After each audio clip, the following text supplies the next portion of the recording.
இவர் எழுத்தாளர், மொழிபெயர்ப்பாளர் மற்றும் பயிற்றுனர் என பல திறன் கொண்டவர். நிழல்பதியம் அகாடமியில் மாணவர்களுக்கு திரைக்கதை மற்றும் இயக்கம் பற்றிய வகுப்பெடுத்து சரியான புரிதலை ஏற்படுத்தி தந்தவர். இவர் எழுதிய கதை, திரைக்கதை, இயக்கம் என்ற புத்தகம் இயக்குனர் சசி மற்றும் ஒளிப்பதிவாளர் செழியன் அவர்களுக்குள் தாக்கத்தை ஏற்படுத்தியது என்று கூறும் அளவுக்கு பலரின் பாராட்டுதலையும் பெற்றது.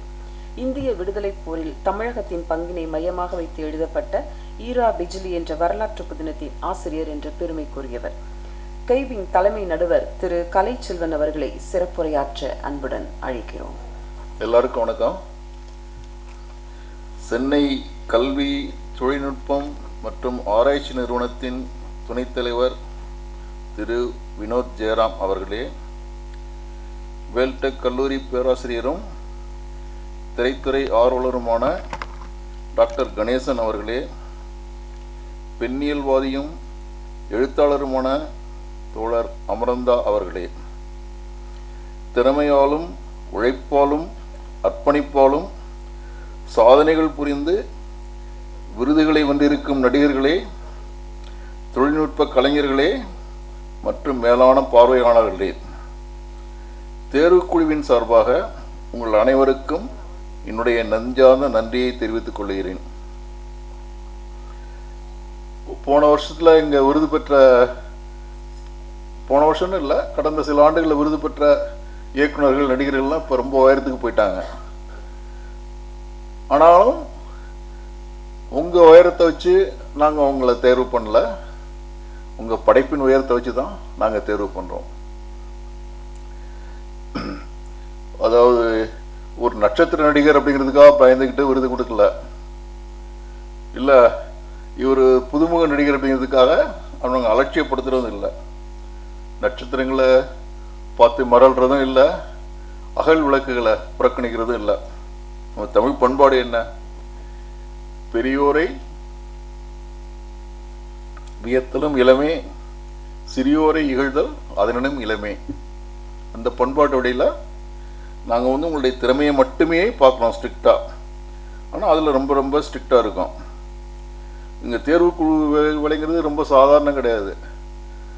வேறு இங்கிலீஷில் கூட இவ்வளோ படம் வராதுன்னு நினைக்கிறேன், தமிழில் வர அளவுக்கு அவ்வளோ படங்கள் வெளிவருது.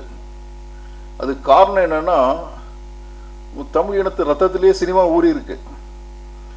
இதுதான் கவிஞர் முன்னால் சொல்லியிருக்காரு, கல் தோன்றி மண் தோன்றா காலத்தே கேமராவோடு முன் தோன்றிய மூத்த குடி அப்படின்ட்டு. என்னடா ரீல் விடுறான்னு பார்க்குறீங்களா? கேமரா கண்டுபிடிச்சது 1820, முதல் கேமரா இந்தியாவுக்கு வந்தது 1850. இது எப்படியா தமிழன் கேமராவோட பிறந்தான் அப்படின்னு ரீல் விடுறான்னு நினைக்காதீங்க. நினச்சிங்கன்னா உண்மைதான், அது இந்த ஸ்டாட்டிஸ்டிக் உண்மை. ஆனால் நான் என்னுடைய தரப்பு ப்ரூஃப் வைக்கிறேன். நீங்கள் கேமரா மூலம் எப்படி கதை சொல்கிறீங்களோ அதே போன்று நுட்பமாக வாழ்வியலை விவரித்தது நம்ம சங்க இலக்கியங்கள். நீங்கள் 10 பாட்டில் மதுரை காஞ்சி எடுத்துங்க. ஃபர்ஸ்ட் சீன் மேற்கு தொடர்ச்சி மலையில் தொடங்கும், எக்ஸ்ட்ரீம் லாங் ஷாட். அங்கேருந்து அப்படியே மிட் ஷாட் மதுரையில் நடக்கிற நிகழ்ச்சிகள்லாம் கொண்டு வரும். கடைசியாக உள்ளே போய் அரண்மனைக்குள்ளே இருக்க ஒவ்வொரு கலைப்பொருட்களையும் உங்களுக்கு எக்ஸ்ட்ரீம் க்ளோஸ்அப்பில் கொண்டு போய் முடிக்கும். ஸோ திரைப்பார்வை என்பது சங்க இலக்கியத்திலே இருக்கு. அதுலேயும் நம்ம பாட்டி முல்லைப்பாட்டு எடுத்து படிச்சு பாருங்க, அதுவும் 10 பாட்டோட ஒரு பகுதி தான். ஒரு போர்க்களத்தில் நடக்கின்ற ஒரு நாள் நிகழ்ச்சியை அந்த பாட்டு சொல்லுது. 24 மணி நேரம் தான் அந்த கதை. அந்த போர்க்களத்தில் நடக்கிற பல்வேறு நிகழ்ச்சிகளுக்கு சொல்றதுக்கு அது மாண்டேஜை பயன்படுத்து. இன்றைக்கு தொகுப்பு காட்சி என்று சினிமாவில் பயன்படுத்துகிறோம். அந்த மாண்டேஜை அதில் பயன்படுத்துகிறாங்க முல்லைப்பாட்டில். அந்த போர் முகாமில் காயம்பட்டவர்களுக்கு எப்படி மருந்து போடுறாங்க, எப்படி விளக்கு எரியுது, அதை கூட நுட்பமாக எழுதியிருக்காரு. எல்லா டீட்டெயில்ஸையும் ரொம்ப கவனமாக கொண்டு வந்திருக்காங்க. கூந்தலம் திரிபுரத்து கொடுந்திரி மகளிர், கூந்தலம் சிறுபுறத்து கொடுந்திரி மகளிர் நந்தா விளக்கு நந்துதரு மாட்ட அப்படின்னு அந்த விளக்கை பெண்கள் அணைய ஏற்றி வச்சுக்கிட்டே இருக்காங்க நந்தாம. இவ்வளவு நுணுக்கமாக ஒரு திரைப்பார்வை உங்களுக்கு சங்க இலக்கியத்தில் இருக்கு. ஸோ அந்த வழியில் நம்மளாம் சும்மா இருப்போமா என்ன? நாமளும் அந்த திரைப்பார்வையை பயன்படுத்துகிறோம். ஆனாலும்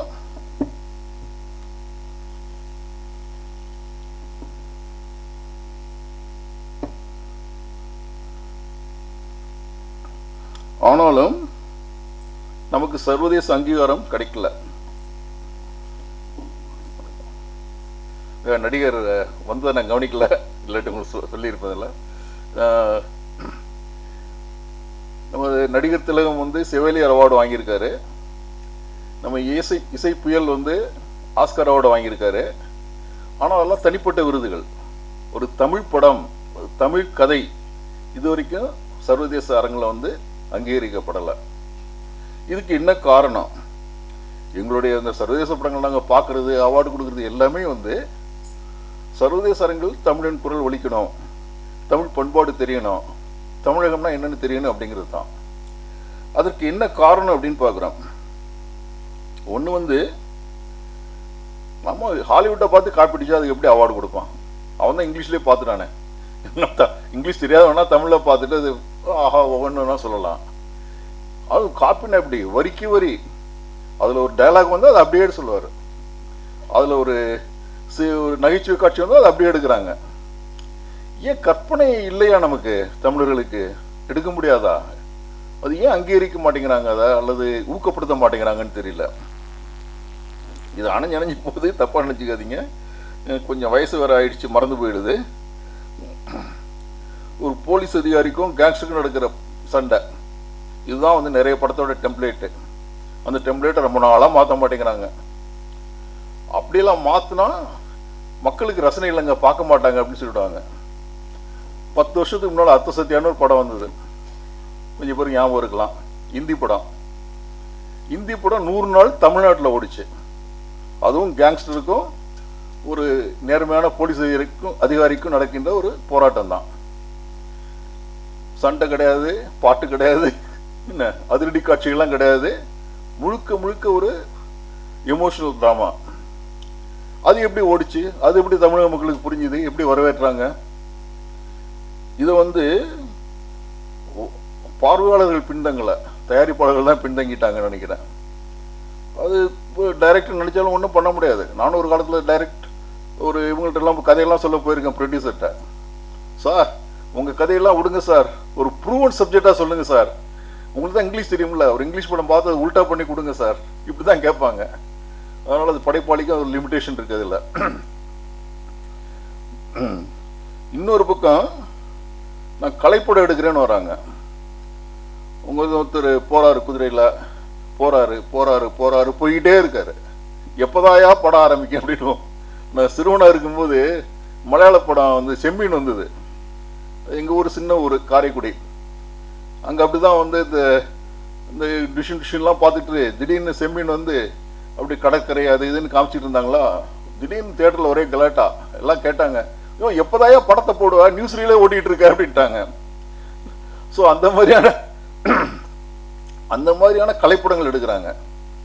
எங்க nobody has right to bore the audience. Satish Thiru என்ன போர் அடிக்காம படம் எடுத்தாரா? கிரீஷ் கேசரவெளி எடுக்காத அந்த ஹியூமன் டிராமாஸா அவங்க நான் போர் அடிச்சு எடுத்தாங்க? இல்லை பாதல் சர்க்கார் உருவருப்பு எடுக்கலையா? எடுக்க முடியும். நீங்கள் வந்து அதுக்காக வந்து குத்துப்பாட்டு வைக்கணும், அதிரடி சண்டை காட்சி வைக்கணும்னு கட்டாயம் இல்லை. இது இப்படிங்க எமோஷனல் ட்ராமா. சரி, உங்களால் விறுவிறுப்பை கொண்டு வர முடியல, யதார்த்தமாக எடுத்து போங்க, மிக யதார்த்தவாதத்துக்கு போங்க, மாயா யதார்த்தவாதத்துக்கு போங்க, உங்கள் எல்லைகளை விரிவுபடுத்திக்கிட்டே போங்க. பட்டு படம் விறுவிறுப்பாக இருக்கணும். ஏன்னா லைப்ரரிக்கு போவான் அறிவு வேணுங்கிறவன், அவன் தியேட்டருக்கு வர்றதுக்கு பொழுதுபோக்கு வேணுங்கிறதுக்காக. அது கூடவே அறிவு வேணும் அவனுக்கு. ஆனால் அடிப்படையில் அவன் பொழுதுபோக்காக வரான். அதுக்கு குறைவில்லாமல் நீங்கள் படம் எடுக்கணும். ஸோ விறுவிறுப்பான படமாக நீங்கள் கலைப்படம் எடுக்கலாம். இப்போ யூரோப்லாம் படம் எடுத்தாங்கன்னா யூரோப்பில் இருக்க கலைப்படம் எல்லாமே ஒரு சாஃப்ட் போன் தான். நீங்கள் ஏதாவது ஒரு உடலுறவு காட்சியோ அல்லது பெண்களின் நிர்வாண காட்சியோ வைக்காம அங்கே போட்ட முதல்ல எடுக்க முடியாது. ஆல் வி சிஎஸ் லைட்னு ஒரு படம் வந்து ஆஸ்கர் வரைக்கும் போச்சு போன தடவை. அதில் கூட வந்து ஒரு நர்ஸு சட்டையை கழட்டி மாற்றும் போது அவங்க மார்பகங்களை காமிச்சிட்டு இருப்பாங்க ஒரு 5 நிமிஷம். இல்லைன்னா அங்கே யூரோப்பில் ஓடாது. அது யூரோப்பை குறி வச்சு எடுத்த படம். இந்திய மக்கள் எவ்வளவோ அதோட பண்பட்டவங்க. அந்த மாதிரி படங்களை கேட்கல. ஷாம்பனங்களுக்கு ஆதரவு கொடுத்தாங்க, சதீஷ் திரைக்கு ஆதரவு கொடுத்தாங்க. நம்ம படத்துக்கு கொடுக்க மாட்டாங்களா? ஏன் கொட்டுக்காளி ஓடலையா? பட்டு கொட்டுக்காளி ஓடலன்னு நினைக்கிறேன். சரி, ஸ்லிப் பண்ணிட்டேன். ஓடல. பட்டு இதுக்காக படத்தின் விருப்பத்துக்காக ஓடிய நல்ல கலைப்படங்களும் உண்டு. ரெண்டாவது, கலைப்படம் வணிகப்படம்னு பெருசாக நம்ம வேறுபடுத்த வேண்டியதில்லை. என்ன, அதுக்கு ஒரு ஃபார்முலா மாதிரிலாம் வைக்கக்கூடாது. இந்த புதுமைப்பித்தன் நாவல் ஒன்று இருக்கு, கடவுளும் கந்தசாமி பிள்ளையும் சொல்லிட்டு. அதில் ஒரு சீனில் வந்து பார்வதியும் பரமசிவனுமே மாறுவேஷத்தில் வந்து சபாவில் சான்ஸ் கேட்டு வருவாங்க டான்ஸ் ஆடுறதுக்கு. டான்ஸ் ஆட போனவுடனே அவர் சபா செக்ரட்டரி பார்வதியை பார்த்த உடனே, இது என்ன கண்ணங்கிறன்னு காட்டுமிராண்டி மாதிரி இருக்கு, கருப்பா இருக்க ஆளுக்கெல்லாம் சான்ஸ் கொடுக்க முடியாது அப்படின்றவர் சொல்லுவார். இங்கே பிறப்பா, கலை கருப்பு ரெண்டுக்கு முதல் எழுத்து மட்டும்தான் சம்பந்தம், மற்றபடி சபாவில் வந்து அவங்க இது வரைக்கும் ஆடி நான் பார்த்ததில்லை அப்படின்றவாரு. அது மாதிரி நம்ம சினிமாவில் ஏன்னு தெரியல, படத்தில் வந்து பிரமாதமாக அந்த ஒரு வில்லேஜ் கதை எடுக்கிறாங்க. அவர் ஆர்ட் டைரக்டர் ரொம்ப சிரமப்பட்டு அந்த கிராமத்து மக்களுடைய வாழ்வியலை புரிஞ்சுக்கிட்டு அதுக்கான உடைகள் சுற்றுச்சூழல் எல்லாத்தையும் ஏற்படுத்துறாரு. கதாநாயகி மட்டும் லண்டன்லேருந்து வந்து குதிச்ச மாதிரி வெள்ளை வெள்ளைன்னு வந்து நிற்கிறாங்க. அதில் அது என்ன லாஜிக் எனக்கு தெரியல, ஏன் இப்படி பண்ணுறாங்க அப்படின்ட்டு. ஏன் கதாநாயகி வந்து கருப்பாக இருக்கக்கூடாதா? அந்த சூழலுக்கு பொருத்தமான கிராமத்தில் எப்படி இருப்போம்? கிராமத்தில் இருந்து நீங்கள் ஒரு பணக்கார வீட்டு பொண்ணாக இருந்தால் கூட கொஞ்சம் கருப்பாக தான் இருப்பீங்க. ஏன்னா நீங்கள் வெயிலில் அடிபடுறீங்க. நிறம் என்ன, வெயில் தான் தீர்மானிக்குது உங்கள் நிறத்தை. அதனால லாஜிக் இல்லாமல் எடுக்கிறாங்க. ஸோ சிறந்த படங்களை கூட நாங்கள் அதனால தவிர்க்க வேண்டியிருந்தது. ஸோ இப்போ நம்முடைய நோக்கம் வந்து என்ன சொல்ல வந்தது, நம்ம தமிழ் படங்கள் வந்து சர்வதேச அளவில் அங்கீகரிக்கப்படணும். அது அங்கீகரிக்கப்படணும்னா நாம் சர்வதேசத்தை பற்றி படம் எடுக்கக்கூடாது, தமிழை பற்றி படம் எடுக்கணும். யூதர்களை கொடுமையை வந்து ஒரு 100 படம் எடுத்திருப்பாங்க, அதை விட 100 மடங்கு கொடுமையை அனுபவிச்சாங்க இலங்கை தமிழர்கள். அதை ஒரு படமாக நம்ம எடுத்திருக்கோமா? யாருக்காச்சும் மகா சோகனன் ரெஜிமெண்ட் எதுன்னு யாருன்னு தெரியுமா? ரணில் விக்ரமசிங்கே தலைமையில் இருந்த ரகசிய போலீஸ், இலங்கையோட ரகசிய போலீஸ். இதெல்லாம் நம்ம பதிவு செய்யலை, நம்ம தமிழர்களின் வாழ்வை பதிவு செய்யலை. வட இந்தியர்கள் வந்து ஓப்பனாக கேட்குறாங்க, நாங்கள் சிப்பாய் கழகம் பண்ணோம், தமிழகத்தில் என்ன பண்ணீங்க, போராட்டம் பண்ணீங்களா வெள்ளைக்காரனை எதிர்த்து அப்படின்றான். சிப்பாய் கழகம் வந்து ஒரு விடுதலை போராட்டமா நம்ம சொல்கிறாங்க. ஐயா, நானா சாஹிப்புக்கும் ராணி லக்ஷ்மிபாய்க்கும் பென்ஷனை கட் பண்ணிட்டாங்க, இதுக்கு தான் நடத்தின போராட்டம் அது. அந்த வச்சுட்டு விடுதலை போராட்டம்னு சொல்லி நம்மளை ஏமாத்திட்டு இருக்கான். இங்கே வந்து பூலித்தேவர் காலத்திலிருந்து 1750 விடுதலை போராட்டம் தொடங்கிடுச்சு. இது எல்லாவற்றையும் இந்த புதிய படைப்பாளிகள் பதிவு செய்தால் சர்வதேச அங்கீகாரம் தானே வரும் என்று சொல்லி நிறைவு முடித்துக் கொள்கிறேன். நன்றி, வணக்கம்.